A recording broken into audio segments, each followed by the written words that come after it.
Alors, je dirais qu'elle est surtout quasiment tout le temps derrière, derrière cette vitre. Elle est tout le temps derrière. Ouais, il y a comme un mur qui nous sépare d'elle, et ça c'était volontaire. C'est-à-dire que ce que je me suis dit, c'est qu'elle serait tout le temps loin de nous. Donc la caméra, justement, on est toujours en longue focale, on est tout le temps loin d'elle. Euh, Elle est isolée parce que c'est son statut d'accusé qui veut ça. Elle est isolée dans un box qui est le box d'accusé. Elle est isolée parce que c'est elle l'accusée et que sa condition d'accusé la place à l'écart de tous les autres. Donc je voulais que les plans restituent ça, restituent le fait qu'elle est seule et qu'on n'a pas accès à elle. Elle nous échappe. Donc c'est pour ça que je la mets constamment derrière cette vitre.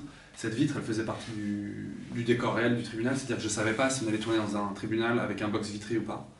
Il se trouve qu'on a hérité d'une salle qui avait un box vitré et on avait interdiction de toute façon de changer la salle. Donc il a fallu intégrer ce box vitré, mais en fait c'était une aubaine parce que ça permet de la montrer tout en montrant les regards qui sont portés sur elle. Ça permet en fait d'enrichir l'image de plusieurs niveaux de lecture et de plusieurs couches.